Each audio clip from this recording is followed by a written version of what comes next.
일본 문부과학성이 발칵 뒤집혔습니다. 35년간 한 번도 흔들리지 않았던 한 남자의 빨간 도장이 단 4일 만에 무너졌습니다. 도쿄 명문고 150명의 수학여행, 일본 정부의 외교 압력도 아니었습니다. 한국 정부의 항의도 아니었습니다. 단 3분 2초짜리 지하철 영상이었습니다. 500만 조회수가 1억 2천만 일본인의 허상을 박살낸 그날, 35년 경력 심의관 사이토 케지가 본가 다락방에서 발견한 아버지의 일기장, 그리고 서대문 형무소 고문과장이라는 5글자, 지금 바로 폭로됩니다. 시작에 앞서 좋아요와 구독을 눌러주시면 한국의 더 많은 이야기를 소개하는 데 큰 힘이 됩니다. 안녕하십니까. 저는 사이토 켄지라고 합니다. 일본 문부과학성 초중등 교육국 국제교류심의관으로 35년을 근무했습니다. 올해 62입니다. 제 손에는 빨간 결제 도장 하나가 있었습니다. 일본 전국 고등학교의 해외 수학 여행지를 최종 승인하는 도장이었죠. 35년 동안 저는 한국행 신청서에 단 한 번도 이 도장을 찍지 않았습니다. 단 한 번도. 그것이 제 자부심이었습니다. 그런데 작년 봄, 이 도장이 제 손에서 무너지는데 걸린 시간은 단 4일이었습니다. 그 4일의 이야기를 시작하겠습니다. 작년 4월 첫째 주 월요일이었습니다. 도쿄 가스미 가세키 문부과학성 청사 7층 아침 7시 50분. 제 출근 시간은 35년째 1분도 어긋난 적이 없었습니다. 도시락 가방을 들고 책상 앞에 서면 창밖으로 벚꽃이 흩날렸죠. 그날도 그랬습니다. 분홍 꽃잎이 유리창을 두드렸어요.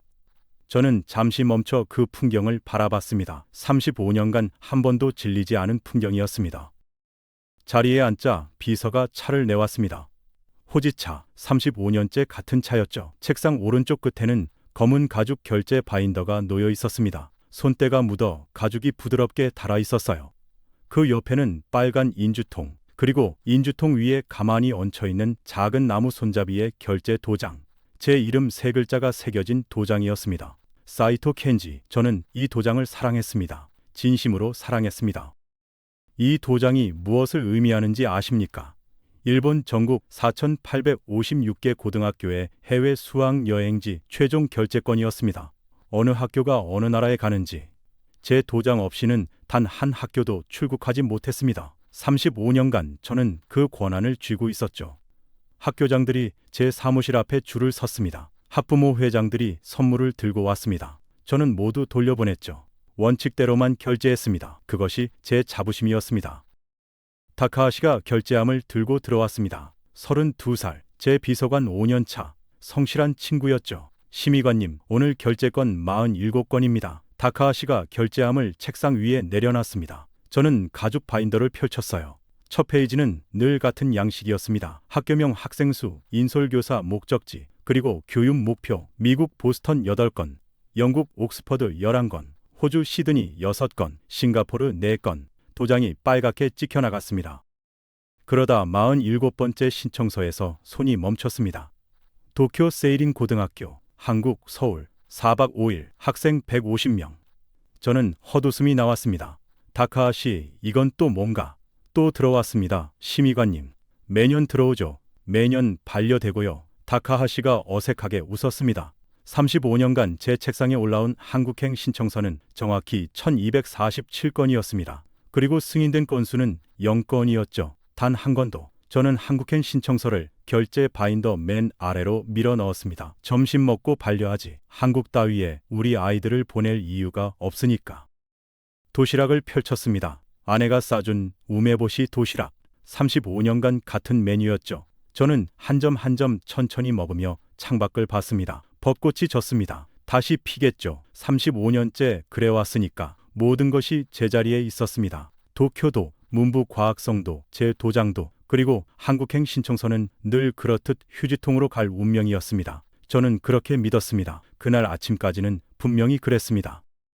점심을 마치고 저는 한국행 신청서를 다시 꺼냈습니다. 반려사유를 적어야 했거든요. 35년간 제가 사용한 반려사유는 정해져 있었습니다. 교육적 가치 부족, 그 5글자면 충분했죠. 빨간 펜을 들었습니다.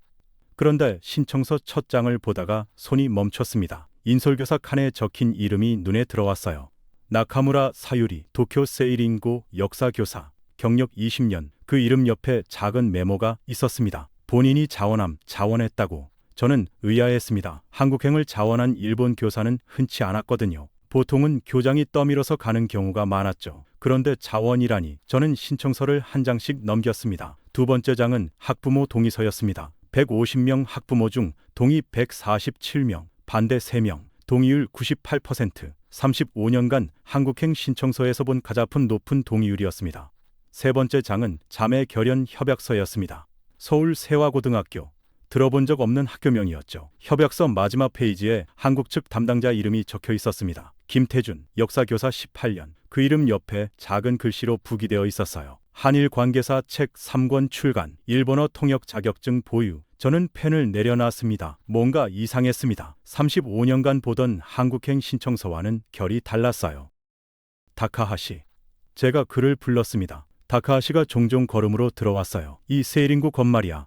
누가 추천한 거지? 다카하시가 자료를 뒤졌습니다. 그게 말입니다. 심의관님, 추천자가 없습니다. 학교가 자체적으로 결정한 겁니다. 자체적으로. 저는 그 말을 곱씹었습니다. 세이린고는 도쿄 시부야의 명문 사립이었습니다. 학부모 평균 소득이 도쿄 상위 5%. 그런 학교가 자체적으로 한국을 골랐다고요. 다카하시, 세이린고, 최근 5년 수학여행지가 어디였지? 다카하시가 잠시 뒤지더니 대답했습니다. 보스턴 2번, 옥스퍼드 2번, 작년에는 취리히였습니다. 그런데 올해 갑자기 서울. 저는 등받이에 몸을 기댔습니다. 등이 차가웠어요. 가죽 의자가 갑자기 낯설게 느껴졌습니다. 35년간 익숙했던 자리인데 말이죠. 손바닥에 미세하게 땀이 차오르기 시작했습니다. 다카하시, 솔직히 말해봐. 자네는 이건 어떻게 보나? 다카하시가 잠시 망설였습니다. 그러더니 조심스럽게 입을 열었어요. 심의관님, 사실 제 사촌동생이 작년에 한국 갔다 왔는데요. 그만해. 듣고 싶지 않네. 저는 손을 들어 그를 막았습니다. 다카하시가 입을 다물었습니다. 어색한 침묵이 흘렀어요. 창밖에서 벚꽃 한 잎이 유리창을 톡 두드리고 떨어졌습니다. 저는 빨간 펜펜을 다시 들었습니다. 그러나 펜끝이 신청서에 닿지 않았습니다. 손이 떨렸거든요. 왜인지는 몰랐습니다. 그저 그날 아침의 평온함이 어딘가에서 금이 가고 있다는 느낌만 들었습니다. 그날 오후 3시쯤이었습니다. 사무실 전화가 울렸습니다. 비서가 인터폰으로 알려왔어요. 심의관님, 세이린고 교장 선생님이십니다. 저는 한숨을 쉬었습니다. 또 시작이군. 학교장들의 청탁 전화는 35년간 익숙한 일이었습니다. 보통은 짧게 끊었죠. 원칙대로 처리하겠다고만 답하면 됩니다. 그런데 이번 통화는 달랐어요. 사이토 심의관님, 다카기 토오루라고 합니다. 세이린고 교장, 65세의 묵직한 목소리였습니다. 용건만 짧게 말씀드리겠습니다. 다카기 교장이 말을 이었어요. 우리 학교는 청탁드리지 않습니다. 다만 한 가지만 부탁드립니다. 반려하시기 전에 인솔교사 나카무라 선생을 한 번만 만나 주십시오. 저는 어이가 없었습니다. 35년간 학교장들이 별의별 청탁을 다 해왔지만 교사를 만나달라는 부탁은 처음이었습니다.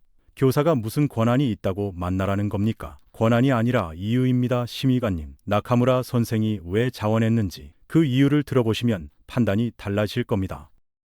판단이 달라질 거라고. 저는 다소 모욕감을 느꼈습니다. 35년 경력의 심의관에게 판단을 다시 하라는 뜻이었으니까요. 그러나 묘하게도 거절이 입에서 나오지 않았습니다. 다카기 교장, 솔직히 말씀해 보십시오. 왜 하필 한국입니까?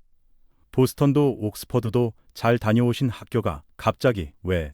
전화기 너머에서 다카기 교장이 잠시 침묵했습니다. 그러더니 천천히 말했어요. 우리 학생들이 결정했습니다.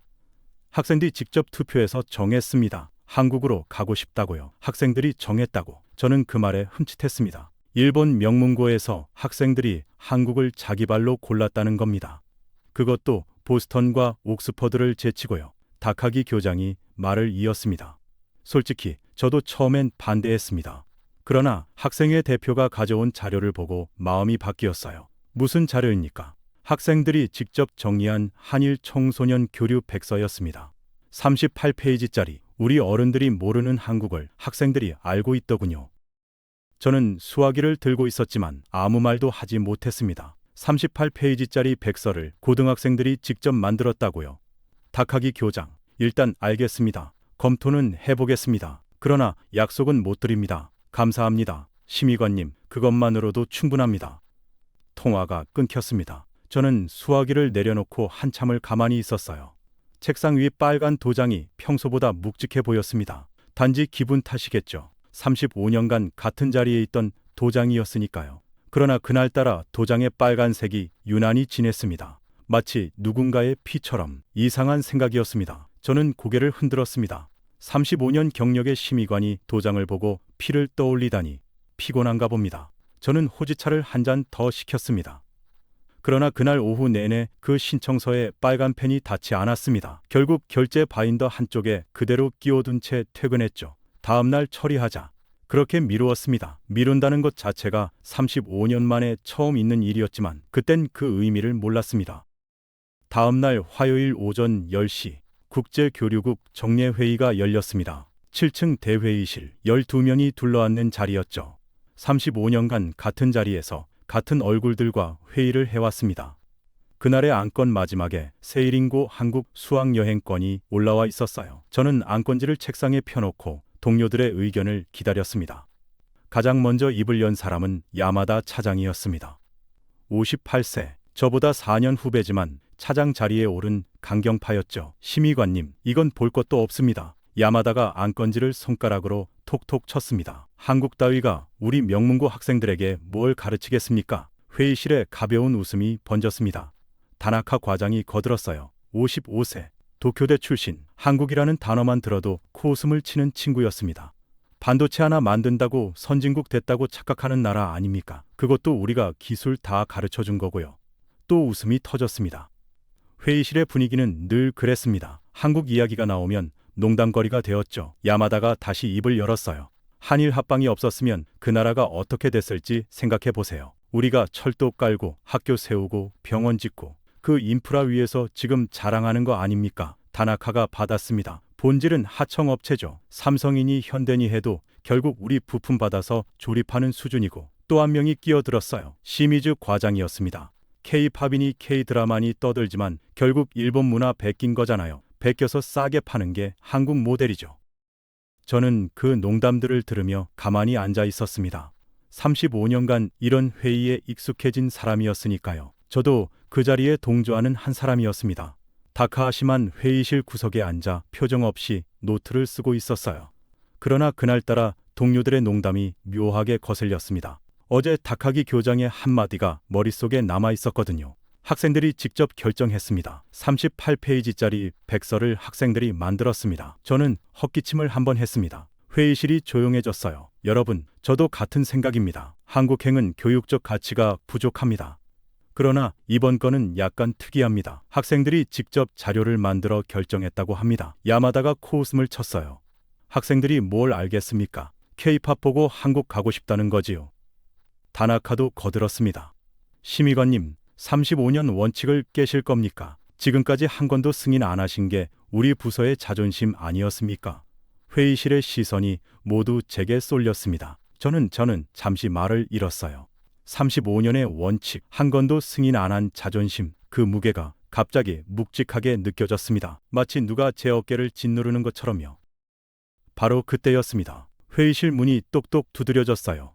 모두의 시선이 문 쪽으로 향했습니다. 문이 열렸고 한 여성이 들어왔습니다. 미즈노 아야코, 49세, 정책분석실 수석 분석관이었습니다. 회색 정장에 안경, 손에는 두꺼운 파일 한 권.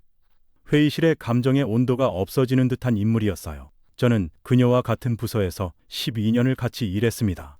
그러나 그녀가 회의실에 직접 들어온 건 거의 처음이었습니다. 보통은 보고서만 보내왔거든요. 심의관님, 잠시 시간을 내줄 수 있을까요? 미즈노가 무표정하게 말했습니다. 야마다가 인상을 찌푸렸어요. 회의 중인데 분석실에서 무슨 일입니까? 미즈노는 야마다를 쳐다보지도 않고 저만 봤습니다. 한국 관련 정책 분석 자료입니다. 심의관님께 보고드려야 할 사항이 있습니다. 저는 망설였습니다. 회의를 잠시 멈추자니 동료들 보기 명구스럽고 거절하자니 12년 동안 미즈노가 단 한 번도 제 사무실을 직접 찾아온 적이 없었기 때문입니다. 뭔가 있다는 뜻이었죠. 다나카가 빈정거렸습니다. 미즈노 분석관, 한국 자료라면 별로 안 궁금합니다. 우리는 35년간 한국 자료 봐왔어요. 미즈노가 그제야 다나카를 봤습니다. 그 시선이 차가웠어요. 다나카 과장님, 봐왔다고 생각하시는 거죠? 그게 다른 겁니다. 다나카가 멈칫했습니다. 회의실 공기가 묘하게 굳었어요. 저는 헛기침을 하고 일어났습니다. 잠시 후회하지요. 미즈노 분석관, 따라오십시오. 복도로 나왔습니다. 미즈노가 파일을 제게 건넸어요. 한국의 청소년 시민의식 지수 비교 보고서, OECD 자료를 기반으로 한 38페이지짜리 분석이었습니다. 38페이지. 어제 다카기 교장이 말한 그 백서와 똑같은 분량이었어요. 우연이겠죠. 그러나 묘한 느낌이 들었습니다. 미즈노 분석관, 본론만 말씀하세요.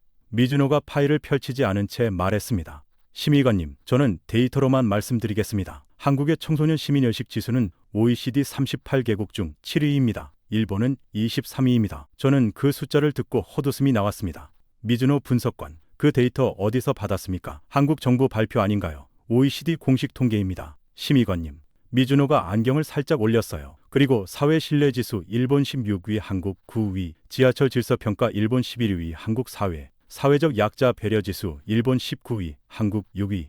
저는 미즈노를 봤습니다. 그녀의 표정은 변함이 없었어요. 그저 사실을 읽어주는 듯한 어조였습니다. 마치 일기예보를 전하는 사람처럼요. 저는 다소 모욕감을 느꼈습니다. 미즈노 분석관, 저는 데이터가 아니라 35년의 교육적 양심으로 판단합니다. 그 말이 저절로 나왔어요. 35년의 양심. 그 단어를 꺼낸 순간 미즈노가 처음으로 미세하게 입꼬리를 움직였습니다. 그게 비웃음인지 동정인지는 알 수 없었어요. 그녀가 천천히 말했습니다. 심의관님, 그게 35년간 같은 결과를 낸 이유군요. 35년간 같은 결과, 연관. 미즈노가 한마디로 제 자부심을 정의해버렸습니다. 양심이 아니라 그저 같은 결과를 반복했을 뿐이라고요. 복도가 갑자기 추워졌습니다. 회의실로 돌아왔습니다. 동료들은 여전히 한국 농담을 주고받고 있었어요. 그러나 그 농담들이 제 귀에 잘 들어오지 않았습니다. 미즈노가 떠넘긴 38페이지 보고서가 제 손에 묵직하게 들려 있었거든요. 자리에 앉아 회의 마무리를 했습니다. 그날 안건은 모두 처리됐습니다.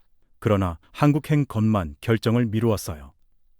야마다가 의아한 표정으로 저를 봤습니다. 심의관님, 이건 평소처럼 그 자리에서 결제하시지 않습니까? 저는 헛기침으로 답을 대신했습니다. 오후가 되자 외압이 들어왔어요. 먼저 학부모 단체 회장이 전화를 했습니다. 그 다음엔 도쿄도 교육감실에서 비서가 왔어요. 마지막에는 자민당 문교위원회 의원실에서 직접 전화가 왔습니다. 의원이 직접 통화하시겠다는 거였죠. 사이토 심의관. 정치권에서 한일 청소년 교류는 이미 합의된 사안입니다. 학교 자율 결정을 막을 명분이 없습니다. 의원은 부드럽지만 단호했어요. 저는 알겠다고만 답했습니다. 그러나 손바닥에 땀이 차올랐어요. 오후 5시, 다카하시가 결제함을 들고 들어왔습니다. 심의관님, 마감 전에 처리하셔야 할 건입니다. 그는 세일인고 신청서를 가장 위에 올려두었어요. 저는 한참 동안 그 신청서를 봤습니다. 빨간 펜으로 반려를 적을 것인가, 빨간 도장으로 승인을 찍을 것인가. 35년간 단 한 번도 망설인 적 없는 결정이었습니다. 그런데 그날따라 펜과 도장 사이에서 손이 멈췄어요. 미즈노의 한마디가 제 머릿속을 떠나지 않았습니다. 35년간 같은 결과를 낸 이유. 저는 천천히 도장을 들었습니다. 인주통에 도장을 살짝 찍었어요.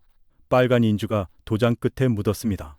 그 빨간색이 어제처럼 또 묘하게 짙게 보였어요.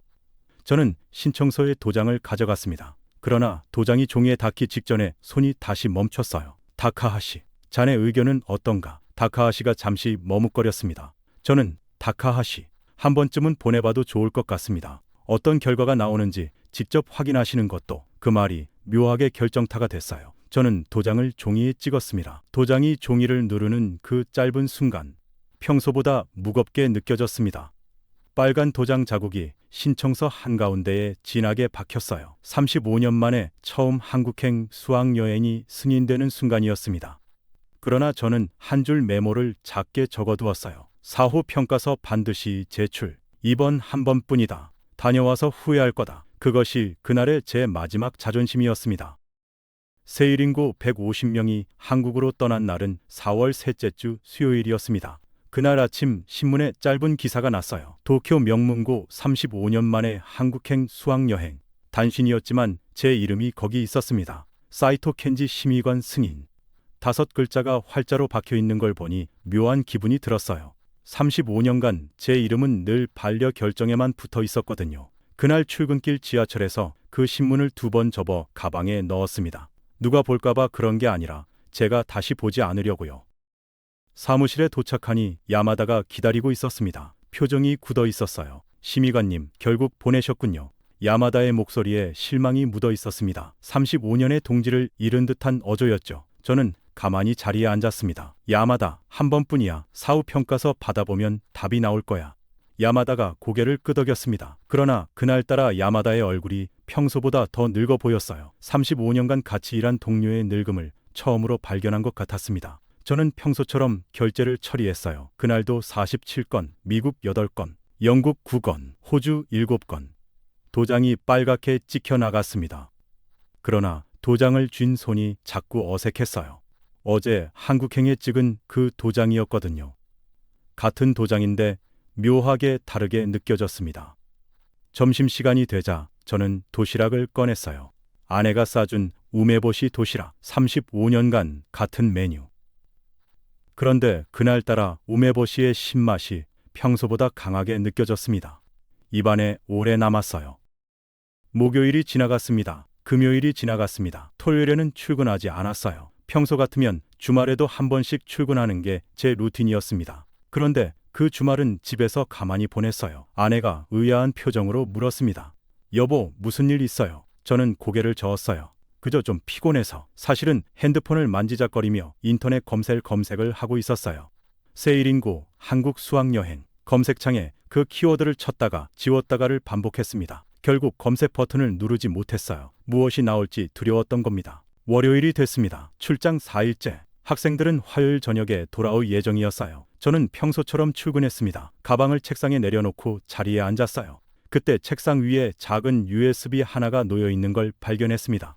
까만색 32기가짜리. 옆에는 다카하시의 손글씨로 쓴 작은 쪽지가 있었어요. 심의관님, 인솔교사 나카무라 사유리 선생이 어젯밤 메일로 보내왔습니다. 영상 한 편이라고 합니다. 저는 USB를 손에 들었습니다. 가볍기 그지없는 32g짜리 플라스틱이었어요. 그런데 손바닥이 묘하게 차가워졌습니다.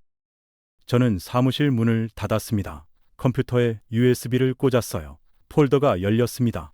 영상 파일은 단 하나, 제목이 적혀 있었습니다. 한국 지하철에서 본 일본의 미래, 3분 12초. 일본의 미래, 그 5글자가 묘하게 가슬감을 찔렀어요. 미래라고. 한국이 우리 미래라고. 저는 헛웃음이 나왔습니다. 35년 경력의 심의관에게 이런 제목의 영상을 보내다니. 인솔교사가 사후 평가서랍시고 보낸 도발이라고 생각했습니다. 그러나 마우스를 더블 클릭했어요. 영상이 재생되기 시작했습니다. 1분 02초. 서울 지하철 2호선 강남역 플랫폼이었어요. 카메라가 흔들렸습니다. 학생의 핸드폰으로 찍은 듯한 화면이었죠. 사람들이 바닥에 그려진 화살표를 따라 두 줄로 서 있었습니다. 도쿄 출퇴근 시간보다 더 정확한 간격이었어요. 전철이 들어왔습니다. 문이 열리자 내리는 사람이 먼저 나왔습니다. 타려는 사람은 양옆으로 비켜섰어요. 단 한 명도 새치기 하지 않았습니다. 단 한 명도. 저는 화면을 한번 멈췄습니다. 다시 돌렸어요. 분명히 한국 지하철이었습니다. 1분 47초. 임산부 한 명이 전철에 탔습니다. 배가 많이 부른 상태였어요. 그 순간 화면 속 좌석에서 5명이 동시에 일어났습니다. 한 명도 아니고 5명. 20대 여성, 30대 남성, 고등학생, 중년 여성, 40대 남성, 5명 모두 임산부에게 자리를 권했어요. 임산부가 가장 가까운 자리에 앉자 나머지 4명은 아무렇지 않게 손잡이를 잡고 섰습니다. 저는 영상을 또 멈췄어요. 마우스 휠로 화면을 되감았습니다. 다시 봤어요. 5명이 정말 동시에 일어났습니다. 도쿄에서는 한 번도 본 적 없는 장면이었습니다. 2분 28초. 시각장애인이 탔습니다. 긴 지팡이를 들고 있었어요. 즉시 가까운 청년이 다가갔습니다. 어디 가세요? 제가 도와드릴게요. 한국어 자막이 떴어요. 청년이 팔을 내밀자 시각장애인이 그 팔을 잡았습니다. 주변 사람들이 자연스럽게 길을 비켜줬어요. 누군가는 시각장애인의 가방을 들어주려 했습니다. 저는 입을 다물 수 없었어요. 도쿄 지하철에서 시각장애인을 본 적이 있었습니다. 그때 도와준 사람은 아무도 없었어요. 다들 핸드폰만 보고 있었거든요. 2분 56초. 한 중학생이 바닥에 떨어진 종이컵을 주웠어요.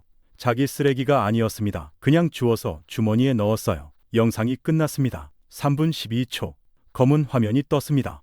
저는 한참 동안 모니터를 가만히 봤어요. 마우스를 움직이지 않았습니다. 그러다 다시 처음으로 돌렸어요. 두 번째 시청. 5명이 또 동시에 일어났습니다. 시각장애인이 또 청년의 팔을 잡았어요. 중학생이 또 종이컵을 주었습니다. 세 번째 시청. 같은 장면이었어요. 네 번째 시청. 손이 떨리기 시작했습니다. 저는 마우스에서 손을 뗐어요. 의자 등받이에 몸을 기댔습니다. 천장의 형광등이 묘하게 흐릿하게 보였어요. 35년 동안 저는 한국을 미개한 나라라고 가르쳤습니다. 적어도 우리보다 한참 뒤떨어진 나라라고요. 그런데 영상 속 한국인들이 우리가 35년 전에 잃어버린 무언가를 여전히 가지고 있었어요. 임산부에게 자리를 양보하는 5명, 시각장애인의 팔을 잡아주는 청년, 남의 쓰레기를 줍는 중학생. 그것은 기술이 아니었습니다. 시스템도 아니었어요. 사람의 마음이었습니다. 사람의 마음. 그 단어가 묘하게 가슴을 후벼 팠습니다. 그날 아침 저는 처음으로 사무실 문을 잠그고 1시간 동안 아무 일도 하지 않았어요. 오전 11시쯤이었습니다. 사무실 문이 또 두드려졌어요. 똑똑. 어제와 똑같은 노크 소리였습니다. 저는 직감했어요. 미즈노였습니다. 들어오세요. 문이 열렸고 회색 정장의 그녀가 들어왔습니다. 손에는 또 두꺼운 파일 한 권, 표지에 적혀 있었어요. 한국 사회의 12개 지표 분석. 어제 38페이지짜리보다 더 두꺼웠습니다. 약 80페이지 정도. 미즈노가 책상 앞에 섰습니다. 심의관님, 어제 보고 못 드린 자료가 있어서 가지고 왔습니다. 저는 그녀를 한참 봤어요. 어제 같으면 거절했을 겁니다. 그러나 그날은 달랐어요. 미즈노 분석관, 앉으세요. 차 한 잔 드릴까요? 미즈노가 약간 의외라는 듯 저를 봤습니다. 그 순간 그녀의 얼굴에서 처음으로 인간적인 표정을 봤어요. 놀라움이라는 표정이었죠. 그러나 그 표정은 0.5초 만에 사라졌습니다. 미즈노가 자리에 앉으며 말했어요. 호지차 부탁드립니다.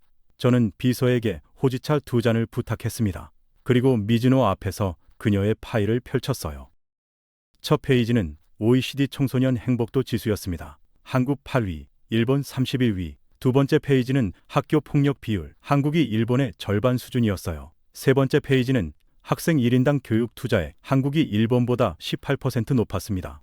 네 번째 페이지는 청년 자원봉사 참여율, 한국 47%, 일본 19%. 페이지를 넘길수록 숫자가 저를 짓둘렀어요. 다섯 번째, 여섯 번째, 일곱 번째. 모든 지표에서 한국이 일본보다 앞서고 있었습니다. 단 항목도 일본이 앞선 게 없었어요. 미즈노, 이게 정말 모두 사실입니까? 미즈노가 호지차를 한 모금 마시고 답했어요. 심의관님, 저는 데이터를 조작하지 않습니다.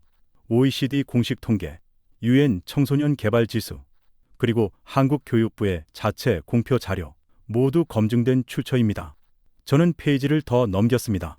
여덟 번째, 청소년 독서량. 한국이 일본의 1.6배. 아홉 번째, 다국어 능력. 영어 토익 평균. 한국 685점, 일본 561점. 열 번째, 디지털 교육 보급률. 한국 98%, 일본 67%. 저는 파일을 천천히 덮었어요. 마지막 페이지가 인상 깊었거든요. 그 페이지에는 단 한 줄만 적혀 있었습니다. 35년간 일본이 한국의 비교 우위였던 항목 0건. 그 숫자가 화살처럼 가슴에 박혔습니다. 35년간 제가 한국행을 막아온 그 숫자 0건과 정확히 같은 숫자였어요. 우연일까요? 아니면 의도된 것일까요? 미즈노가 저를 가만히 봤어요. 그녀의 눈빛이 어제와 다르게 느껴졌습니다. 비웃음이 아니었어요. 동정도 아니었습니다. 그저 데이터를 사실 그대로 전하는 사람의 눈빛이었습니다. 미즈노 분석관, 이 자료 어디에 공개됩니까? 미즈노가 잠시 침묵하고 답했어요. 아직 어디에도. 12년간 작성해온 자료입니다. 그러나 어디에도 보고되지 못했습니다. 보고받을 사람이 없었으니까요. 12년. 미즈노가 12년간 이 자료를 혼자 만들어 왔다는 뜻이었어요. 누구도 듣지 않는 데이터를, 누구도 보지 않는 진실을. 저는 그제야 깨달았습니다. 미즈노가 어제 회의실에 직접 들어온 이유를. 그녀는 12년을 기다린 사람이었어요. 누군가가 그 데이터를 마주할 그 순간을. 호지차가 미지근하게 식었습니다. 그러나 우리 둘 다 잔을 들지 않았어요. 오전 11시쯤이었습니다. 사무실 문이 또 두드려졌어요. 똑똑. 어제와 똑같은 노크 소리였습니다. 저는 직감했어요. 미즈노였습니다. 들어오세요. 문이 열렸고 회색 정장의 그녀가 들어왔습니다. 손에는 또 두꺼운 파일 한 권, 표지에 적혀 있었어요. 한국 사회의 12개 지표 분석. 어제 30페이지짜리보다 더 두꺼웠습니다. 약 80페이지 정도. 미즈노가 책상 앞에 섰습니다. 심의관님, 어제 보고 못 드린 자료가 있어서 가지고 왔습니다. 저는 그녀를 한참 봤어요. 어제 같으면 거절했을 겁니다. 그러나 그날은 달랐어요. 미즈노 분석관, 앉으세요. 차 한 잔 드릴까요? 미즈노가 약간 의외라는 듯 저를 봤습니다. 그 순간 그녀의 얼굴에서 처음으로 인간적인 표정을 봤어요. 놀라움이라는 표정이었죠. 그러나 그 표정은 0.5초 만에 사라졌습니다. 미즈노가 자리에 앉으며 말했어요. 호지차 부탁드립니다. 저는 비서에게 호지차 2잔을 부탁했습니다. 그리고 미즈노 앞에서 그녀의 파일을 펼쳤어요. 첫 페이지는 OECD 청소년 행복도 지수였습니다. 한국 8위, 일본 31위. 두 번째 페이지는 학교 폭력 비율. 한국이 일본의 절반 수준이었어요. 세 번째 페이지는 학생 1인당 교육 투자액. 한국이 일본보다 18% 높았습니다. 네 번째 페이지는 청년 자원봉사 참여율. 한국 47%, 일본 19%.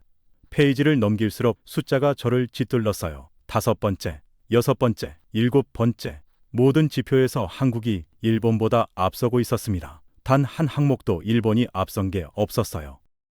미즈노, 이게 정말 모두 사실입니까? 미즈노가 호지차를 한 모금 마시고 답했어요. 심의관님, 저는 데이터를 조작하지 않습니다. OECD 공식 통계, UN 청소년 개발 지수, 그리고 한국 교육부의 자체 공표 자료, 모두 검증된 출처입니다. 저는 페이지를 더 넘겼습니다. 여덟 번째, 청소년 독서량. 한국이 일본의 1.6배. 아홉 번째, 다국어 능력. 영어, 토익 평균. 한국 685점, 일본 561점. 열 번째, 디지털 교육 보급률. 한국 98%, 일본 67%. 저는 파일을 천천히 덮었어요. 마지막 페이지가 인상 깊었거든요. 그 페이지에는 단 한 줄만 적혀 있었습니다. 35년간 일본이 한국의 비교 우위였던 항목 0건. 그 숫자가 화살처럼 가슴에 박혔습니다. 35년간 제가 한국행을 막아온 그 숫자 0건과 정확히 같은 숫자였어요. 우연일까요? 아니면 의도된 것일까요? 미즈노가 저를 가만히 봤어요. 그녀의 눈빛이 어제와 다르게 느껴졌습니다. 비웃음이 아니었어요. 동정도 아니었습니다. 그저 데이터를 그대로 전하는 사람의 눈빛이었습니다. 미즈노 분석관, 이 자료 어디에 공개됩니까? 미즈노가 잠시 침묵하고 답했어요. 아직 어디에도. 12년간 작성해온 자료입니다. 그러나 어디에도 보고되지 못했습니다. 보고받을 사람이 없었으니까요. 12년, 미즈노가 12년간 이 자료를 혼자 만들어왔다는 뜻이었어요. 누구도 듣지 않는 데이터를, 누구도 보지 않는 진실을. 저는 그제야 깨달았습니다. 미즈노가 어제 회의실에 직접 들어온 이유를. 그녀는 12년을 기다린 사람이었어요. 누군가가 그 데이터를 마주할 그 순간을. 호지차가 미지근하게 식었습니다. 그러나 우리 둘 다 잔을 들지 않았어요. 미즈노가 돌아간 뒤 저는 한참을 가만히 앉아 있었습니다. 그때 다카하시가 노크 없이 뛰어 들어왔어요. 평소 그답지 않은 행동이었습니다. 심의관님, 큰일 났습니다. 다카하시가 핸드폰을 제 책상 위에 올려놨어요. 화면에 유튜브 영상이 떠 있었습니다. 어제 제가 본 그 영상이었어요. 한국 지하철에서 본 일본의 미래 3분 12초. 그러나 어제와 달랐습니다. 조회수가 표시되어 있었어요. 134,892회. 그것도 단 하룻밤 사이에. 저는 핸드폰을 손에 쥐었습니다. 다카하시, 이거 누가 올린 거지? 인솔교사 나카무라 사유리 선생입니다. 어제 새벽 2시에 본인 계정으로 업로드했답니다. 댓글이 10,000개를 넘어가고 있어요. 심의관님, 댓글창을 열었습니다. 첫 댓글이 눈에 들어왔어요. 이것이 우리가 깔봤던 한국의 진짜 민낯인가? 다음 댓글, 우리의 오만함이 부끄럽다. 다음 댓글, 일본은 언제 이렇게 후퇴했나? 다음 댓글, 우리 부모님들의 일본은 어디 갔지? 일본인들이 스스로 자기 자신을 책망하고 있었습니다. 저는 댓글을 한 줄씩 읽어 내려갔어요. 100개 정도를 읽었을 때 어느 댓글에서 손이 멈췄습니다. 한 댓글이 적혀 있었어요. 우리는 35년 동안 한국을 미개하다고 가르치는 나라에 살고 있다. 그 35년이 우리를 이렇게 만들었다. 35년. 그 숫자가 또 가슴을 찔렀어요. 누군가 이름 없는 일본인이 저를 가리키고 있는 듯 했습니다. 35년간 한국행을 막아온 사람을. 그 댓글에 좋아요가 5,000개 넘게 달려 있었습니다. 저는 핸드폰을 책상 위에 내려놨어요. 타카하시, NHK에서는 뭐라고 하나? 이미 긴급 토론 편성 검토 중입니다. 아사히 신문도 하나면 기사 준비 중이고요. 자민당 안에서도 의견이 갈리고 있다고 합니다. 사회 전체가 이 영상 하나로 흔들리고 있어요. 심의관님, 저는 책상 위 빨간 도장을 봤습니다. 35년간 사랑했던 그 도장이었어요. 그런데 그날 처음으로 그 도장이 무겁게 느껴졌습니다. 묵직했어요. 마치 누군가의 무덤 위에 놓인 돌처럼요. 타카하시가 조용히 물었습니다. 심의관님, 괜찮으세요? 저는 답을 못했어요. 타카하시가 나간 뒤 다시 컴퓨터 앞에 앉았습니다. 그 영상을 한 번 더 재생했어요. 5번째 시청. 그러나 이번엔 영상이 아니라 댓글창을 봤습니다. 끝없이 올라오는 댓글들. 우리가 잃어버린 것, 우리가 부끄러워해야 할 것, 우리가 다시 배워야 할 것. 일본인들의 자성. 1억 2천만 명 중 단 100만 명이지만 그 100만 명이 한 목소리로 말하고 있었어요. 우리가 틀렸다고요. 저는 컴퓨터를 끄지 못한 채 자리에서 일어났습니다. 사무실 창밖으로 벚꽃이 다 졌어요. 분홍 꽃잎 대신 푸른 잎이 자라 있었습니다. 봄이 끝나가고 있었습니다. 35년 만에 처음으로 그 사실을 깨달은 봄이었어요. 그날 저녁 저는 본가로 갔습니다. 어머니 혼자 사시는 사이타마의 작은 단독주택이었어요. 어머니는 올해 89이셨습니다. 거실에 들어서니 어머니가 다락방 정리를 하고 계셨어요. 켄지, 마침 잘 왔다. 네 아버지 물건이 많이 나왔어. 한번 보겠니? 어머니가 낡은 가죽 트렁크를 가리키셨습니다. 어두운 갈색의 트렁크. 모서리가 달아 있었어요. 저는 묘한 예감이 들었습니다. 어제부터 머릿속을 떠나지 않던 그 단어, 35년 전, 그리고 그 전의 전, 우리 아버지 세대. 어머니, 아버지 돌아가신 지 몇 년이지요? 18년이다. 어머니가 짧게 답하셨어요. 아버지 사이토 하루오, 향년 76, 18년 전 폐암으로 돌아가셨습니다. 살아생전 아버지는 자기 이야기를 거의 하지 않으셨어요. 전쟁 때 외지에 다녀오셨다는 정도만 알았습니다. 어디에 다녀오셨는지는 끝내 말씀하지 않으셨어요. 저는 거실 바닥에 앉아 트렁크를 천천히 열었습니다. 가죽 냄새와 함께 오래된 종이 냄새가 올라왔어요. 안에는 흑백 사진 묶음과 누렇게 변한 일기장 한 권이 들어 있었습니다. 사진 묶음을 먼저 펼쳤어요. 첫 장의 사진을 보고 저는 숨이 멎었습니다. 군복을 입은 젊은 남자였어요. 20살이 채 안 돼 보이는 얼굴이었습니다. 아버지의 젊은 시절 얼굴이었어요. 사진 뒤에 작은 글씨가 적혀 있었습니다. 1943년 9월 경성부 조선총독부 앞에서. 경성부, 조선총독부 두 단어가 활자처럼 가슴에 박혔습니다. 아버지가 조선에 계셨다고요. 그것도 총독부 앞에서. 저는 두 번째 사진을 넘겼어요. 아버지가 다른 일본인 관리들과 나란히 서 있었습니다. 사진 뒤에 또 글씨가 있었어요. 1944년 1월 서대문 형무소 부임 기념. 서대문 형무소. 그 이름을 보는 순간 손이 떨리기 시작했습니다. 저는 일기장을 펼쳤어요. 아버지의 깔끔한 필체가 한 줄 한 줄 적혀 있었습니다. 1944년 2월 15일 오늘부터 서대문 형무소 고문과장으로 부임했다. 조선인들을 신민으로 만드는 신성한 임무가 시작된다. 고문과장. 그 5글자가 거실 바닥에 떨어진 것 같았어요. 저는 일기장을 떨어뜨릴 뻔했습니다. 어머니는 이미 다른 짐을 정리하러 다락방으로 올라가셨고 거실에는 저 혼자였어요. 페이지를 더 넘겼습니다. 1944년 3월 15일 조선인 김정식 경성제국대학 학생 22세 조선어 교육운동 혐의 모진 고문에도 동지를 불지 않았다. 후유증으로 오늘 사망. 김정식 22세. 그 이름을 저는 한참 동안 봤습니다. 아버지의 손에 죽은 한국 청년의 이름이었어요. 저는 일기를 한 장 한 장 더 넘겼습니다. 1944년 5월, 1944년 7월, 1944년 12월 매 페이지마다 이름들이 적혀 있었어요. 한국 이름, 한국 청년, 한국 아버지, 한국 아들, 아버지가 직접 다룬 사람들의 이름이 빼곡했습니다. 어머니가 다락방에서 내려오셨어요. 켄지, 저녁 먹어야지. 어머니가 거실로 들어오시다 제 표정을 보고 멈추셨습니다. 어머니, 아버지가 서대문 형무소에서 무엇을 하셨는지 아셔서요. 어머니가 잠시 침묵하셨어요. 그러더니 천천히 말씀하셨습니다. 알고 있었다. 결혼 전에 아버지가 한 번 말씀하셨어. 단 한 번. 그리고 평생 다시는 입에 올리지 않으셨다. 어머니, 그런데 왜 저에게는 말씀하지 않으셨어요? 어머니가 제 옆에 앉으셨습니다. 그리고 조용히 말씀하셨어요. 네가 평생 그 짐을 지지 않기를 바라셨거든. 그런데 켄지, 그 짐이 결국 너를 찾아왔구나. 너의 35년이 그 짐 위에 쌓인 거였어. 어머니의 그 한마디에 저는 무너졌습니다. 거실 바닥에 주저앉아 일기장을 가슴에 안았어요. 아버지의 깔끔한 필체가 제 셔츠를 적셨습니다. 그날 저녁 본가에서 1시간 동안 울었습니다. 35년 만에 처음으로요. 집에 돌아온 시간은 자정이 가까웠습니다. 아내가 거실에서 저를 기다리고 있었어요.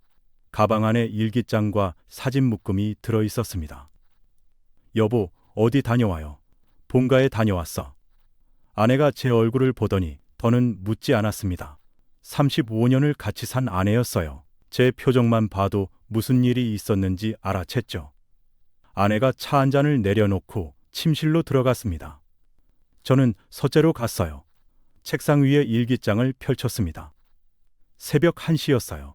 그러나 잠은 오지 않았습니다. 저는 일기를 한 장씩 더 읽었어요. 1944년 12월 아버지의 글씨가 적혀 있었습니다. 오늘 김정식의 어머니가 형무소 앞에 왔다. 아들의 시체를 돌려달라고 했다. 우리는 거절했다. 그녀는 형무소 앞에서 밤새 울었다. 그 울음소리가 거슬렸다. 거슬렸다. 그 단어를 저는 한 번 더 읽었습니다. 아들을 잃은 어머니의 울음을 거슬렸다고 적은 아버지였어요. 그게 우리 아버지였습니다. 제가 평생 자랑스러워한 아버지였어요. 1945년 일기로 넘어갔습니다. 그해 8월에 기록이 있었어요. 1945년 8월 15일 패전이다. 조선을 떠나야 한다. 그러나 그들은 깨닫게 될 것이다. 우리 없이 그들이 얼마나 힘들어질지를, 우리 없이 조선이 살아남지 못할 것이다. 페이지가 거기서 끝났습니다. 그 뒤로 아버지는 더 이상 일기를 쓰지 않으셨어요. 평생 단 한 줄도. 저는 일기를 천천히 덮었습니다. 그리고 깨달았어요. 아버지가 평생 한국 이야기를 안 한 이유를. 아버지는 끝까지 자기가 옳다고 믿고 싶으셨던 거예요. 한국이 우리 없이 무너지길 바라셨던 거예요. 그러나 한국은 무너지지 않았습니다. 오히려 우리보다 더 잘 살아남았어요. 우리가 부끄러워해야 할 만큼 더 잘. 시민의식도 우리보다 앞섰고, 청소년 행복도도 우리보다 앞섰고, 임산부에게 자리를 양보하는 마음도 우리보다 앞섰습니다. 아버지의 마지막 일기와 정확히 반대였어요. 그 순간 저는 깨달았습니다. 제 35년은 무엇이었던가? 아버지의 신념을 지키는 35년이었어요. 한국이 무너지길 바라는 아버지의 유언을 무의식적으로 계승한 35년. 한국행 신청서에 단 한 번도 도장을 찍지 않은 35년. 책상 위에 그 빨간 도장이 놓여 있었습니다. 제가 사무실에서 무심코 가져온 도장이었어요. 새벽 3시. 저는 그 도장을 가만히 손에 쥐었습니다. 35년간 사랑했던 도장. 그러나 그 도장이 사랑이 아니라 죄였다는 사실을 그날 새벽에 처음 알았어요. 도장을 다시 책상 위에 내려놨습니다. 빨간 인주 자국이 책상에 살짝 묻었어요. 그것이 마치 작은 핏자국처럼 보였습니다. 아버지가 70년 전에 본 그 핏자국, 그리고 제가 35년간 외면한 그 핏자국. 저는 책상에 엎드렸습니다. 잠은 오지 않았어요. 그렇게 새벽이 밝아왔습니다. 화요일 아침이었어요. 어제 학생들이 한국에서 돌아오는 날이었습니다. 저는 평소보다 1시간 일찍 출근했어요. 아침 7시 청사에 도착하니 이미 다카하 씨가 사무실에 와 있었습니다. 다카하 씨의 얼굴이 평소와 달랐어요. 잠을 못 잔 듯한 얼굴이었습니다. 심의관님, 큰일 났습니다. 다카하 씨가 책상 위에 핸드폰을 올려놨어요. 화면에 다시 그 영상이 떠 있었습니다. 그러나 조회수가 또 달랐어요. 5,102만 7,408회, 단 하루 만에 500만을 넘었습니다. 저는 다카하 씨를 봤습니다. 그것만이 아니었어요. 다카하 씨가 결제함을 책상 위에 콱 놓았습니다. 평소답지 않은 행동이었어요. 결제함 안에 신청서가 가득했습니다. 한 50건쯤, 보통 하루 결제량의 2배였어요. 다카하 씨, 이게 무슨 일이야? 다카하 씨가 깊은 숨을 쉬고 답했습니다. 어젯밤 사이로 한국행 수학여행 신청서가 47건 들어왔습니다. 47건. 어제 정오부터 오늘 새벽까지 12시간 동안 일본 전국 47개 학교가 동시에 한국행을 신청한 거였어요. 저는 결제함을 열었습니다. 신청서가 차곡차곡 쌓여 있었어요. 도쿄 게이오기주쿠고, 오사카 호쿠노고, 후쿠오카 휴유칸고, 일본 명문고들의 이름이 줄지어 있었습니다. 모두 학부모 동의서가 첨부되어 있었어요. 평균 동의율 95%. 그것도 단 하룻밤에 받아낸 서류였습니다. 학교들이 이미 이 사태를 예상하고 며칠 전부터 준비해온 거였어요. 그 사실이 가슴을 묘하게 찔렀습니다. 저 혼자 35년의 자부심에 갇혀 있는 동안 학교들과 학부모들과 학생들은 이미 다른 길을 보고 있었던 겁니다. 야마다 차장이 헐레벌떡 사무실로 뛰어들어왔어요. 심의관님, 총리관저에서 연락 왔습니다. 이 사태에 대한 입장을 정해야 한답니다. 야마다의 얼굴이 새파랗게 질려 있었어요. 35년간 강경파였던 그의 얼굴이 그렇게 무너진 모습을 처음 봤습니다. 미즈노 분석관도 와 있습니다. 미즈노 분석관도. 저는 자리에서 일어났어요. 다카하시, 회의실 잡아, 긴급회의 소집해. 35년 만에 처음으로 제 입에서 긴급회의라는 단어가 나왔습니다. 회의실로 가는 복도에서 잠시 멈췄어요. 창밖으로 도쿄 시내가 보였습니다.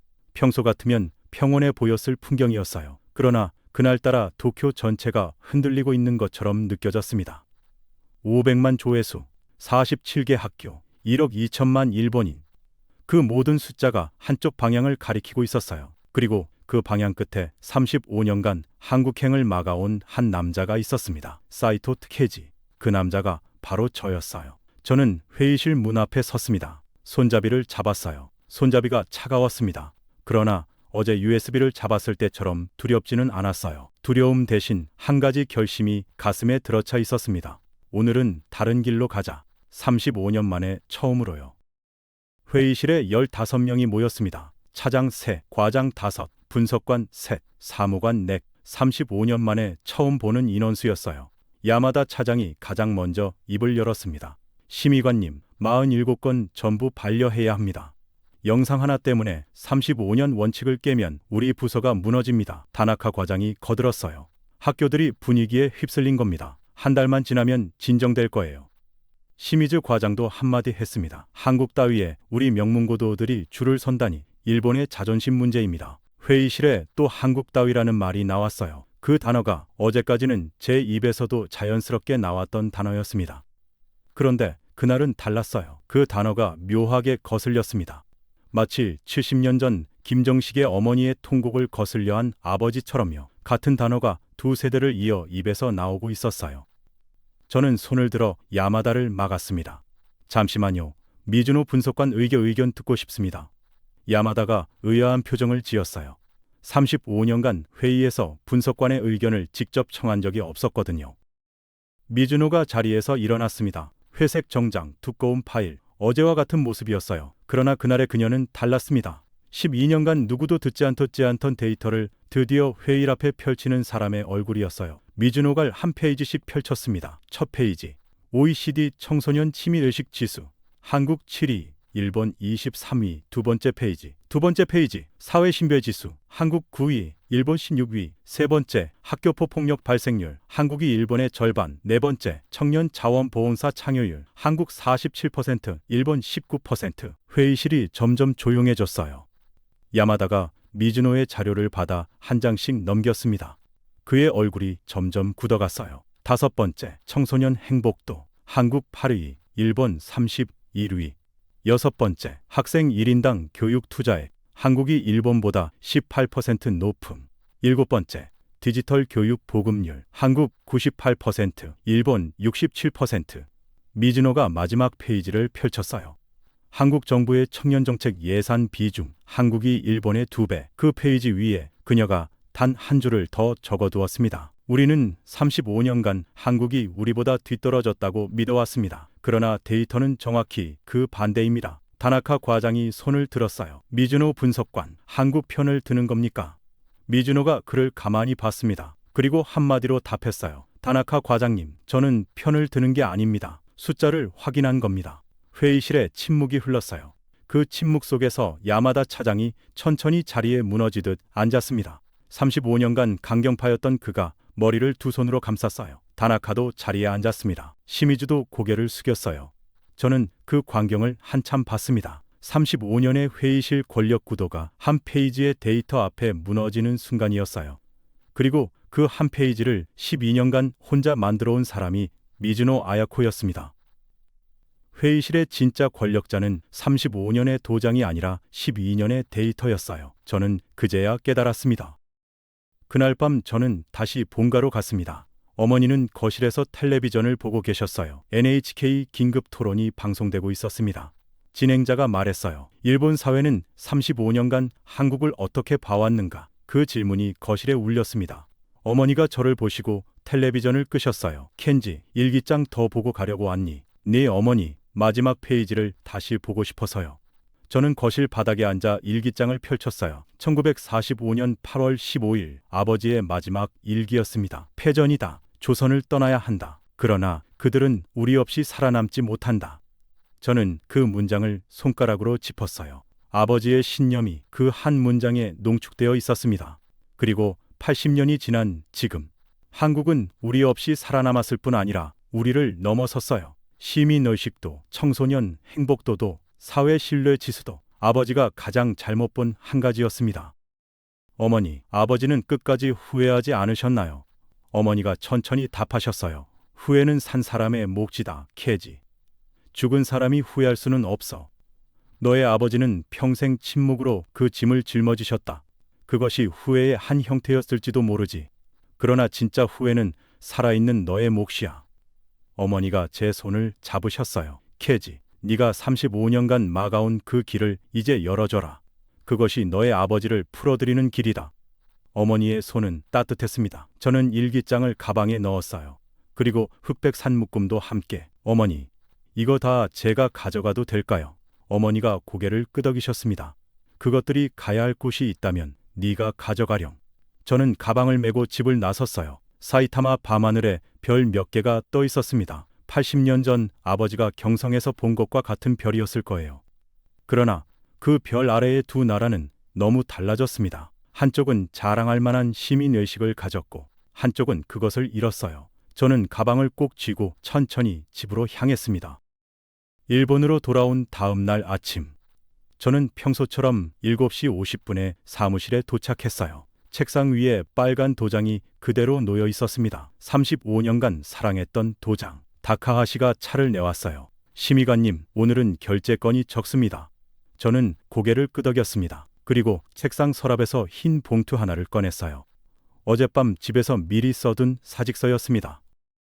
저는 결제 바인더를 펼쳤어요. 35년간 한 번도 끼워본 적 없는 종류의 서류였습니다. 사직서를 바인더 가장 위에 끼웠어요. 그리고 빨간 도장을 들었습니다. 인주통에 도장을 살짝 찍었어요. 빨간 인주가 도장 끝에 묻었습니다. 그 빨간색이 더는 핏자국으로 보이지 않았어요. 그저 한 시대를 닫는 마지막 색이었습니다. 저는 사직서 결제칸에 도장을 천천히 찍었어요. 도장이 종이를 누르는 짧은 순간 35년이 그 안에 들어 있었습니다. 도장을 책상 위에 내려놨어요. 그리고 책상 서랍을 열었습니다. 도장을 서랍 가장 깊숙한 곳에 넣었어요. 인주통도 함께, 가죽 바인더도 함께 서랍을 잠궜습니다. 열쇠는 다카하시에게 주었어요. 다카하시, 후임자에게 한 줄만 전해주게. 다카하시가 펜을 들었습니다.